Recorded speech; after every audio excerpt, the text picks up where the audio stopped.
Hello, my name is Dr. Liam Schubel, and welcome to another edition of Schubel Vision Elite Interviews, where today we'll be interviewing Dr. Thom Gelardi, the founder of Sherman College of Chiropractic, and I'm joined here with my friend Dr. Frankie Hahn and Dr. Judd Nogrady of the Schubel Vision Elite team. Enjoy the interview.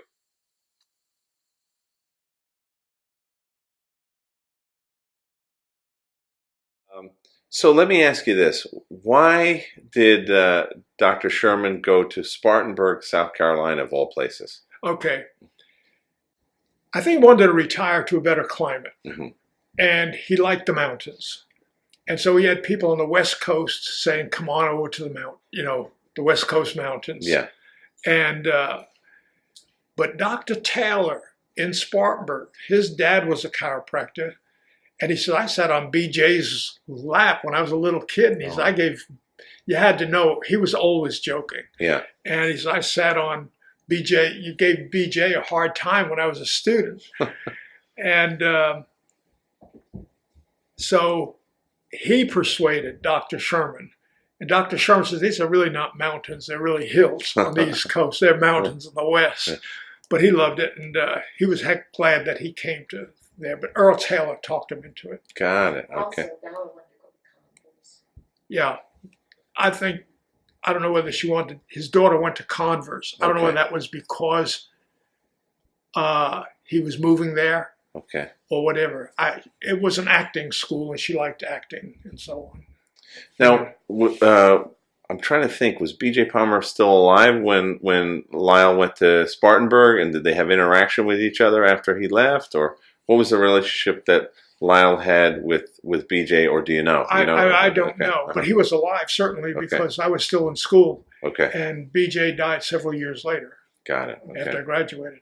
Okay. But when you were in Spartanburg, you never had a visit from B.J. Palmer or anything like that? No. No. Okay. No. Mm-hmm. But now Earl Taylor was very close. And when he was sick, B.J. was sick in Sarasota, Mm-hmm. Earl went down to visit with him. Okay. And so forth. There was lines going, trying to see him, Yeah. But he did call for Earl. Okay. So he was close. All right. Interesting. Did he have a shift, BJ, towards the end of his life in technique? Did he prefer one technique over the other towards the end of his life? Do you know, or no? What No, are your I don't think process? he ever had any different idea of technique. Yeah. Dr. Sherman really thought the world of BJ. Mm-hmm. He just thought he was great. Maybe BJ didn't have that many friends. Because he was just always working, Yeah. I think as a professional person, sometimes you don't have those close friends. Yeah, it's true. So, and I don't think that he probably had seen Dr. Taylor in several years, but probably just wanted someone that he felt close from the old days. Yeah, yeah. And when I was a student, they did not teach knee chest work. Okay. I learned that from Dr. Sherman. Got it. And that took off from there, and with Dr. Kale learning that technique. Got it. So did you ever have a chance to visit Dr. B.J. Palmer down at his place in Sarasota? I've never been there. Okay, ever. Okay. Did you ever have a chance to go to visit with B.J. Palmer in his house in Davenport? No. Mm-hmm. And I learned a lot from B.J. And one time I saw B.J. out on the campus, outside the building, walking by himself. And so I said, well, this is my opportunity. And so I went up to BJ and I said, BJ, could I have a minute with you? And he said, no. I was okay. So I left and I thought, you hear so often that we're given 24 hours a day. I read about, we have three things that we have available. We have our intelligence, and most people have more intelligence than they will ever use. We have time. Everyone has 24 hours a day, and we have effort. And everything we'll ever be comes out of how we used our time with our intelligence and effort. And that's it. Just those three things. So I said, BJ had 24 hours a day, and he decided how he was going to use them. And no matter what BJ did, I found a reason to admire him more. Excellent. I'll tell you another little thing about Dr. Sherman. Dr. Sherman told me about BJ. He said, now this is, again, you're multiplying 20 to 30 times or more the economy. Mm-hmm. BJ was giving $180,000 every 3 months to the research center. Golly, that's... And they were charging patients, I think, $200 a week, which was a fantastically big amount. And all of that was being spent in the research clinic. And Dr. Sherman said, I don't know what he donated from the TV and radio station, what he donated to this education, because I didn't keep those kind of books, but I had access to all the books at the research center. And I would hear students say, but I didn't know this at the time, but if you wanted an NCM, it cost you $4 a month. And if you wanted another one, I think it was $1 or $2 each month. And I said, BJ's getting rich off those students. Well, I thought I had just come out of New York University, and I thought that was a state university, and it was 10 times what Palmer was charging for a great education. Mm-hmm. I never thought BJ overcharged. I thought he was wonderful. And then, can you imagine, BJ never talked about giving that kind of money. And I don't think many people know that, but I certainly hope history knows that he was that kind of a person. Yeah. That's $60,000 a month. Yeah.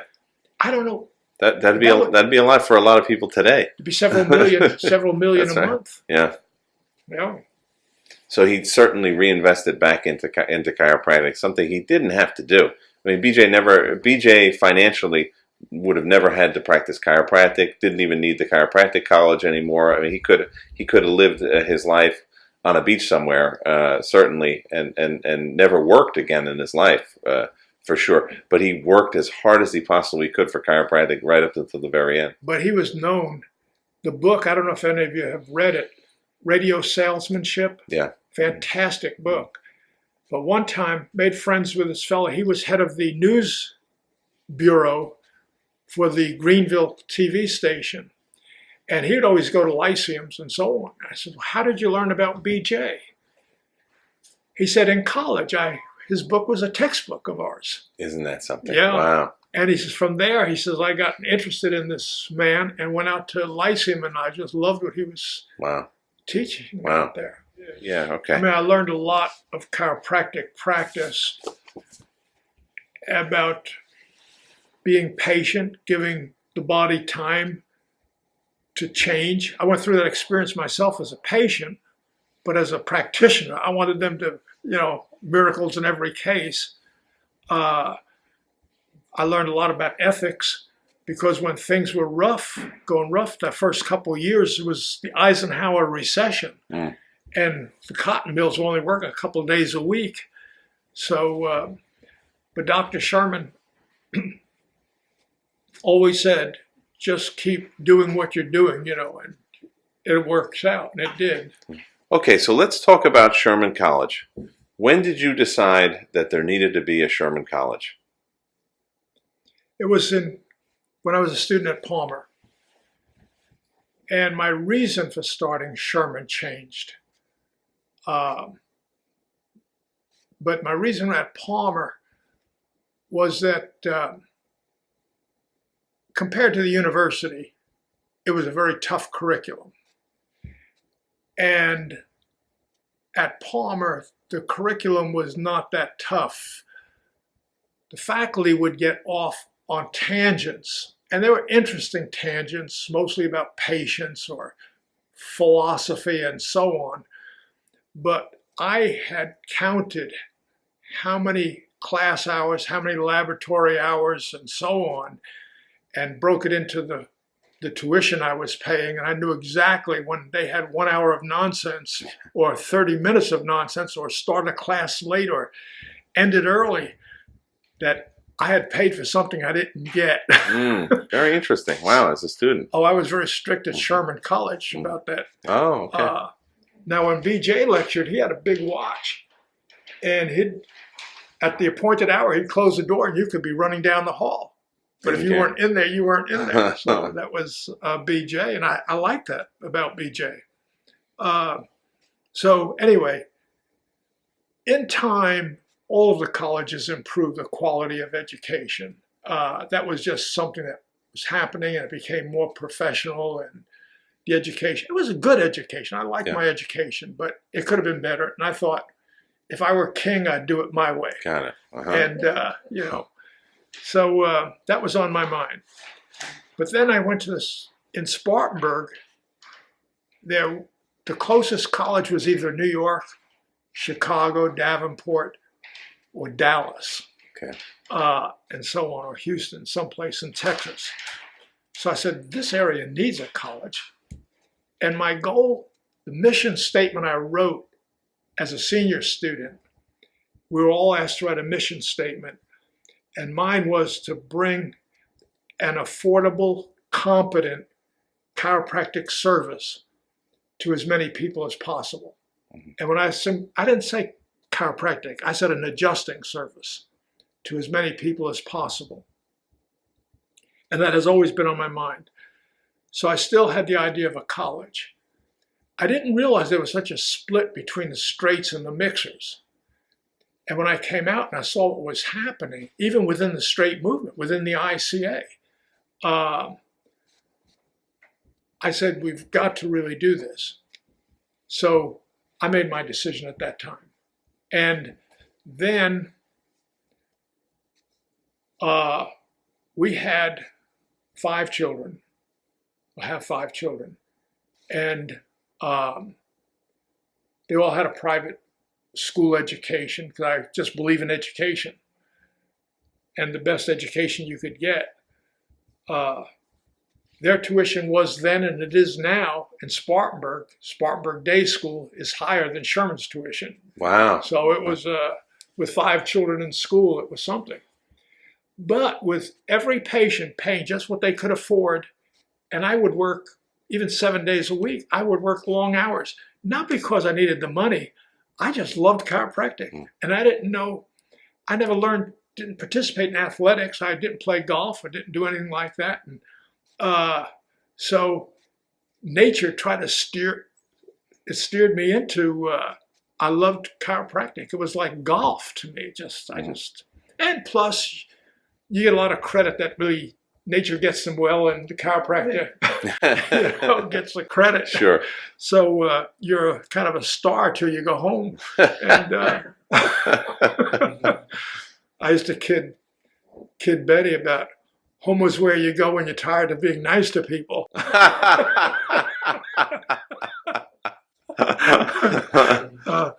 But anyway, we worked hard. We invested some money. A lot of it we wasted. We didn't know how to invest money. But we invested right from the beginning. And you know Dr. Boutwell? I've heard the name. John Boutwell. He was on the board of trustees. Sure. Well, he was a friend of mine, early friend. Mm-hmm. And he told me about a great investment where I lost some of my money there. But I got him in. But anyway, we invested. He was in on this other investment also. We bought, there was a tract of land in near Orlando that adjoined Disney World. It was 300 acres. And then a little later, another 300 came up that attached to our land and also attached to Disney World. So we had 600 acres. And there's about 150 people in each set. I had 6 shares, or we had 6 shares in the first thing, and we had 2 in the last. We haven't still sold all of it. Wow. But we were told that we would be millionaires, like every other investment I had. We would be millionaires within a couple of years. So it's good. When we get the money, we'll start the school. Got it. And so one evening, Dr. Kale came over to the house, my home, wanted to get his spine checked. So in the conversation, he said that he was starting this nursing home, a chiropractic nursing home. And did I want to invest in the nursing home?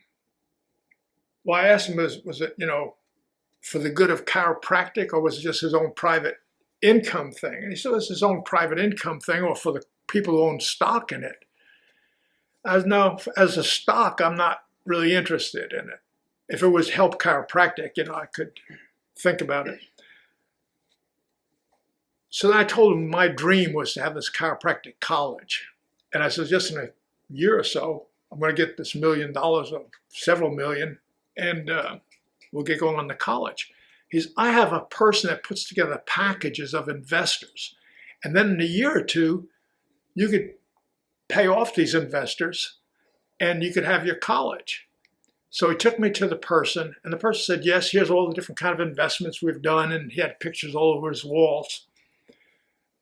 He just funded my Cal.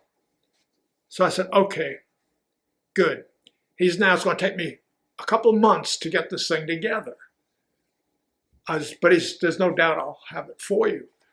I was okay. So I said, well, if he's going to get that money, then let me start putting a school together now. And the best time taking a class is in the fall. Mm-hmm. And we'll start in the fall of 73. This was in 72. So we bought a IBM card machine, which is the beginning of the computer. And that thing cost $25,000, I believe. Wow. And then we bought, you could get your telephone probably has a bigger computer. Probably, yeah, for sure. 64K. It was a 64K machine, exactly. 64K machine. Wow. And so we just cut our hours back to noon, and then the rest of the day we started working on the college. So Cale was going to put together a group of investors, and you said, I'm going to get started immediately with getting the school organized, so that when the money comes in, we'll be ready to go. Cale said that he knew a man in Greenville who would put together a group of investors, and we went down to see him, and he said that would be no problem. He took all the information from me and said he would have, I don't know whether I asked for $1.5 million. I don't remember what I asked for at that time. Maybe it was even $1 million or less, because money went a lot further. So anyway, we contacted an architect to draw the first building, and if you look at the campus, you'll see the architect's drawing of that first building. And we bought the computer, an IBM MagCard machine, or was one of the first prototypes of a computer, which cost, I think, $25,000. And we had catalogs printed. I remember that was $5,000 for the first catalogs. Now, you have to multiply all of that by a lot to be in today's economy. Then, about a month to 6 weeks later, I get word from the investor that people wanted to donate to shopping centers and nursing homes and so forth, but they did not want to donate to educational institutions. Well, now what am I going to do? I've got a lot invested in this thing and so on. So let's hope the money comes through. But I had already put down a down payment on the land, on the 50 acres. So I said, well, let's get what money we have and see what money we can borrow. And before you know it, we had $400,000 sunk into the school, which, again, $400,000 is peanuts today, but not necessarily peanuts, but it's not much. But it was a lot in that time. So we had to get temporary quarters for the school and so on, but we were off and running. So I always think about Cal, because we didn't get along really well, and things got very bad later on. But I think that there would not have been a Sherman College, because a year after we had formed the college, we started classes really in October was our first class in 73, and in June, I think it was June of 74, they got federal recognition. Wow. And so, it right place, right time. It worked in a strange way that it was just the right thing if he hadn't urged me on. Yeah. So I owe him a lot. And it's interesting how life is. You know how it works out. Everything works out for the best. Did you start, because there's rumors out that you started Sherman College to perpetuate the upper cervical technique? Not at all. Mm-hmm. Not at all. I wanted the very best philosophy that was around at the time, or anything we knew philosophically. I wanted to bring the best in philosophy, science, and art. And we started as a full spine school. Now, I will say, admittedly, we did mostly upper cervical, and we wanted the students to be proficient in that. And almost all students had experience in adjusting the full spine. It was a full spine school, but it was a lot of upper cervical and very little full spine. Students were investing in their education, and I wanted them to get their dollars worth. And so I really wanted the best in the philosophy, science, and art related to the mission of the institution, which was caring for subluxations. And I wanted a good science program. We had only PhDs teaching the basic science from day one. Palmer didn't have, they had 1 or 2 PhDs in their basic science departments. And some said, well, don't PhDs corrupt the chiropractic part or ridicule it? Well, we had Dr. Boone, who became a chiropractor. We had 2 other PhDs that became chiropractors who didn't know a word about chiropractic when they came to there to teach. And what I found is, too, that if a PhD makes a little mistake about chiropractic, students say, well, they don't know chiropractic. It's not that important. What is really hurtful for the school is when a chiropractor makes an error in chiropractic, and you have to have really good chiropractors to teach good chiropractic. So I wanted the philosophy, science, and art related there, but I wanted them to have a good basic science education. A saying that I turned around to suit myself: if ignorance were a virtue, the stupid would be perfect. So ignorance is no virtue. Right. And if you're going to spend your money and you're going to be there, might just as well learn something and quit worrying about, gee, do they know something I don't know? Maybe they're a better authority than I am. And there's nothing wrong with anatomy and physiology, and microbiology is a great chiropractic subject of how you adapt to how microbes even balance themselves within your intestinal tract and so on. You know, 90% of all cells in our body are microbes. So, I mean, it's a fantastic chiropractic subject. So I just said, let's give a quality education throughout. And it wasn't because of any accrediting agency. It was just my own natural inclination.